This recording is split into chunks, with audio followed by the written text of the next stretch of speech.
자, 우리 오늘의 문제 시작합니다. 우리 지금 저번에 이제 그 무슨 수사경찰 파트, 뭐 가정폭력 이런 부분 들어갔습니다. 자, 오늘은 어떤 문제냐면 아동학대 문제입니다. 아동학대.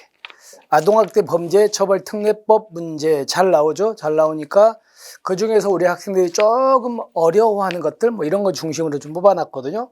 그럼 첫 번째 이제 질문 볼게요. 아동학대 범죄는 아동학대 범죄 처벌 특례법이라는 법에 의해서 일단 처벌됩니다. 그런데 아동학대에는 18세 미만자를 대상으로 한 뭐 성폭력 범죄, 강간이나 이런 것들도 여기에 들어가거든요. 근데 성폭력 범죄 처벌 특례법이나 우리가 배웠던 아청법에서 만약에 아동학대 범죄 처벌 특례법보다 처벌이 더 세게 돼 있습니다. 세게 돼 있으면 당연히 처벌이 센 곳으로 가는 게 맞겠죠? 그때는 그 처벌이 센 곳으로 이 법으로 간다. 맞는 질문이고요. 그 다음에 이제 니은. 법원은 아동학대 행위자에 대해서 유죄 판결을 선고하면서 500시간 범위 내에서 재범 예방에 필요한 수강명령 또는 아동학대 치료 프로그램 이수명령 병과해야 된다는데, 자, 우리가 아동학대라든가 뭐 성폭력이라든가 이런 범죄들은 재범의 위험이 굉장히 높습니다. 이걸 한 번으로 끝나지 않거든요. 그래서 다시 또 그런 일이 일어날 수 있으니까 이렇게 재범 방지를 위해 가지고 수강명령이라든가 이런 치료 프로그램 이수명령을 병과하는데, 문제는 우리가 배우는 법 중에 어떤 게 있냐면 뭐 예를 들어서 가정폭력이라든가 아동학대라든가 또는 아동청소년의 성보호법이라든가 성폭력 범죄 처벌 특례법에 다 이렇게 수강명령이나 이수명령, 병과 규정이 있거든요. 근데 제가 뭐라고 했냐면 여러분들한테 성범죄라면 500시간입니까? 200시간입니까? 성범죄는 500시간 병과 해야 된다죠. 아닌 건 뭐예요? 200시간 할 수 있다요. 그럼 여러분들 여기는 아동학대거든요. 아동학대이기 때문에 500시간입니까? 200시간입니까? 200시간입니다. 200시간이고 할 수 있다라는 거 조심하셔야 돼요. 그러면 이제 우리가 500시간인 건 뭐 하냐면요. 아청법, 아동청소년의 성보호에 관한 법률하고 성폭력 범죄 처벌 특례 이 두 개는 500시간 병과해야 된다요. 근데 가정폭력이라든가 여기 나와 있는 아동학대라든가 또 스토킹 범죄 있죠. 얘네들은 200시간 할 수 있답니다. 그래서 얘는 200시간 할 수 있다지 500시간 해야 된다가 아니어서 잘못됐다. 됐죠? 됐습니다.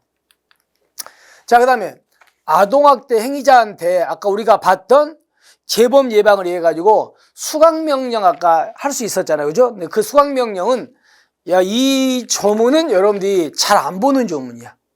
그래서 한 번 정도 봐두시라고 넣어놨습니다.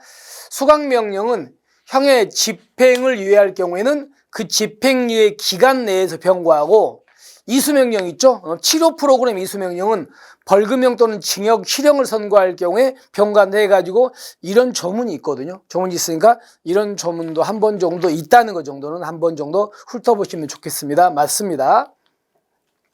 자, 그 다음에 아동학대 범죄 신고를 접수한 사법경찰관리나 아동학대 전담 공무원은 아동학대 범죄가 행하여지고 있는 곳에 신고된 현장이나 피해 아동을 보호하기 위해서 필요한 장소에 출입할 수 있겠죠? 그리고 아동 또는 아동학대 행위자 관계인에 대해서 당연히 조사하기 위해서 질문 같은 거 할 수 있습니까? 없습니까? 너무나 뻔한 얘기죠. 그래서 맞는 질문이고요. 자, 그 다음에 미음 예 조심하셔야 되는데, 아까 현장이나 이런 거 들어가가지고 경찰관이 질문 같은 거 할 수 있었죠. 그죠? 근데 조사 또는 질문을 하는 사법경찰관리나 아동학대 전담 공무원은 피해 아동, 아동학대법 신고자 등 목격자 등이 자유롭게 진술할 수 있도록 아동학대 행위자로부터 뭐 해야 됩니까? 분리된 거죠. 그러니까 당연히 그 피해자를 조사하는데 아동학대 행위자하고 같은 곳에 놔두고 조사한다? 좀 말이 안 되잖아요. 그러니까 당연히 분리해가지고 조사하는 등 필요한 조치를 당연히 할 수 있달까요? 해야 한달까요? 당연히 해야 한답니다. 그래야지. 할 수 있다 아니야. 그래서 이 부분 할 수 있다 때문에 X입니다. 됐죠? 자, 그렇게 보시면 되겠고, 그 다음에 아동복지시설 장과 종사자 등은 직무를 수행하면서 아동학대 범죄를 알게 된 경우는 또는 의심이 든 경우는요, 시도, 시군구 또는 수사기관에 즉시 신고해야 되는 거 맞습니다. 신고해야 되겠죠?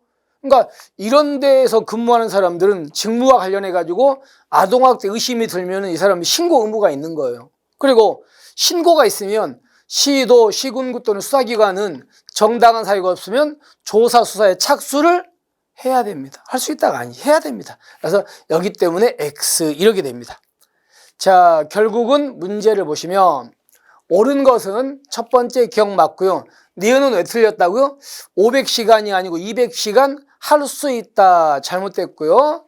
그 다음에 조치를 해야 된다. 마지막도 수사에 착수해야 된다. 이렇게 됩니다. 됐죠? 이렇게 해서 정리를 하시면 되겠습니다. 그래서 아동학대 범죄 처벌 특례법은 이런 식으로 이제 마무리하고요. 물론 우리가 이것 말고도 아동학대 뭐 임시조치라든가 응급조치라든가 여러 가지 있습니다. 있는데 그건 여러분들이 또 보시면 되는 거니까 우리는 다음 시간에는 이제 스토킹 범죄 있죠. 스토킹 범죄 처벌 특례법 문제를 또 우리가 풀어보겠습니다. 자, 오늘 고생하셨고요. 우리는 내일 또 새로운 문제로 우리 찾아뵙겠습니다. 수고하셨습니다.